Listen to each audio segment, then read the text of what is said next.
साथियों, बंगाल में हमारे कितने ही कार्यकर्ताओं ने अपना जीवन इस जीत के लिए समर्पित किया है।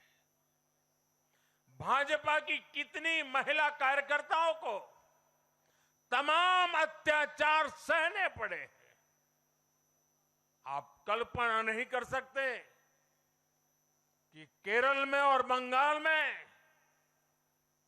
भाजपा के हर कार्यकर्ता को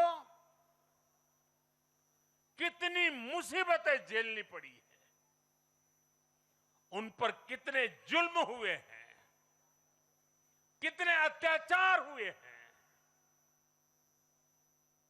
मैं आज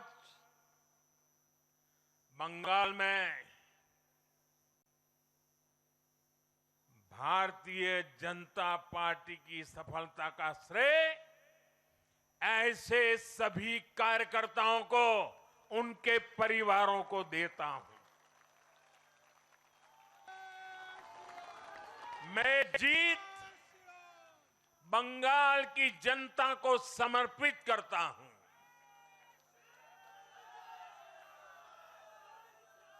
साथियों, अभी 4 मई की यह शाम भले ही ढल रही हो, लेकिन बंगाल की पावन धरा पर आज एक नया सूर्योदय हुआ है।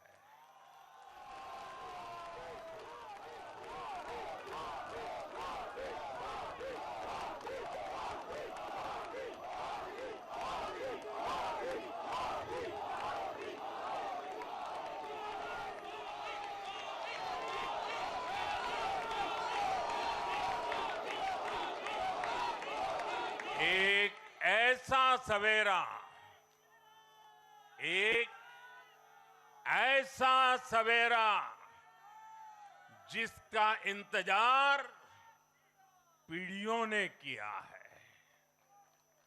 भाजपा ने जितनी सीटें जीती वो महज एक चुनावी आंकड़ा नहीं है, ये उस अड़िग विश्वास की हुंकार है जिसने डर, तुष्टीकरण और हिंसा की राजनीति को जड़ से उखाड़ फेंका है।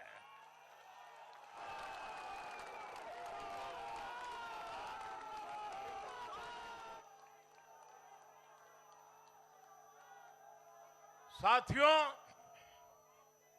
आज से बंगाल के भविष्य की एक ऐसी यात्रा शुरू हो रही है जहां विकास, अटूट विश्वास और नई उम्मीदें कदम से कदम मिलाकर चलेगी। मैं आज हर बंगालवासी को भरोसा देता हूं, बंगाल के बेहतर भविष्य के लिए भाजपा दिन रात एक कर देगी। बंगाल में अब महिलाओं को सुरक्षा का माहौल मिलेगा, युवाओं को रोजगार मिलेगा, पलायन रुकेगा। पहली कैबिनेट में ही आयुष्मान भारत योजना को हरी झंडी दिखाई जाएगी और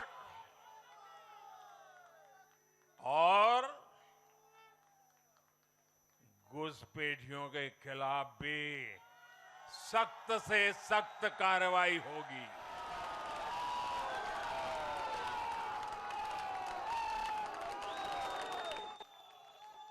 साथियों, इस महाविजय की दहलीज पर खड़े होकर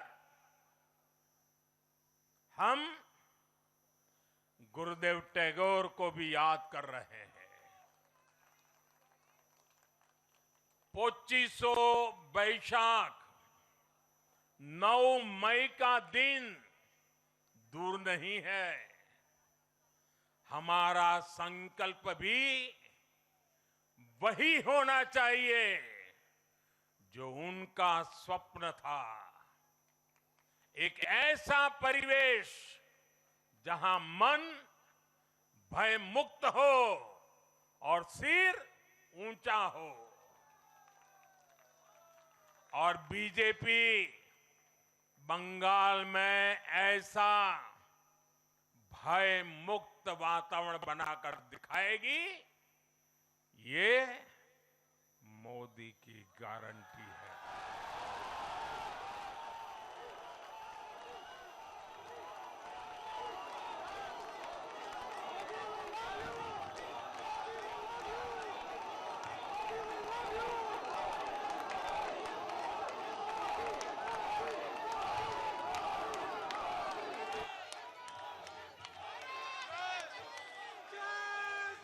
साथियों,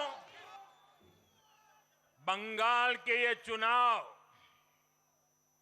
एक और वजह से बहुत खास रहे हैं। आप याद कीजिए, बंगाल चुनाव के समय कैसी खबरें आती थी।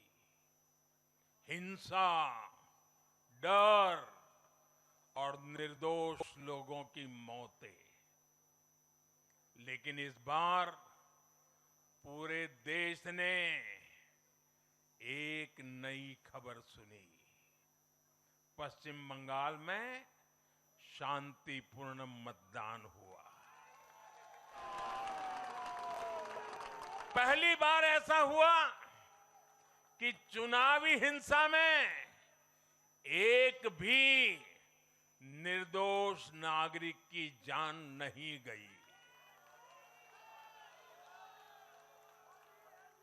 लोकतंत्र के इस महापर्व में बंदूक की आवाज नहीं, जनता जनार्दन की आवाज गूंजी।